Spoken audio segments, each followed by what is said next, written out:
June 13 വിശുദ്ധ അന്തോണീസ്. ശക്തമായ പ്രസംഗം, വിശുദ്ധ ഗ്രന്ഥത്തെക്കുറിച്ചുള്ള വിപുലമായ അറിവ്, ദരിദ്രരോടും രോഗികളോടുമുള്ള അചഞ്ചലമായ സ്നേഹം, ഭക്തി എന്നിവയിൽ ശ്രദ്ധേയമായിരുന്നു.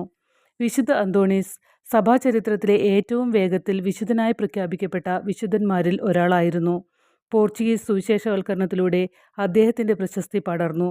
നഷ്ടപ്പെട്ട വസ്തുക്കൾ വീണ്ടെടുക്കുന്നതിനുള്ള രക്ഷാധികാരിയായി അറിയപ്പെടുന്നു.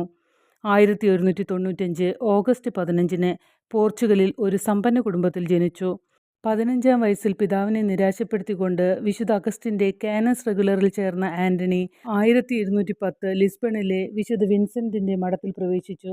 താമസിയാതെ കോയിബ്രയിലെ ഹോളി ക്രോസ് മൊണാസ്ട്രിയിലേക്ക് മാറ്റാൻ ആന്റണി ആവശ്യപ്പെട്ടു. അവിടെ അദ്ദേഹം 8 വർഷം ദൈവശാസ്ത്ര പഠനത്തിനായി ചെലവഴിച്ചു. പിന്നീട് വൈദികനായി. 1220 മൊറോക്കോയിലെ രക്തസാക്ഷികളായ 5 ഫ്രാൻസിഷ്യന്മാരിൽ നിന്ന് പ്രചോദനം ഉൾക്കൊണ്ടുകൊണ്ട് ഫ്രാൻസിസ്കൻ ക്രമത്തിൽ ചേർന്നു. കത്തോലിക്ക വിശ്വാസത്തിൻ്റെ ലളിതവും എന്നാൽ ആഴത്തിലുള്ളതുമായ പഠിപ്പിക്കലിലൂടെ അദ്ദേഹം ശ്രദ്ധിക്കപ്പെട്ടു. 1231 ജൂൺ 13 ഇറ്റലിയിലെ പാദുവായിലേക്കുള്ള യാത്രാമധ്യേ മരണപ്പെട്ടു.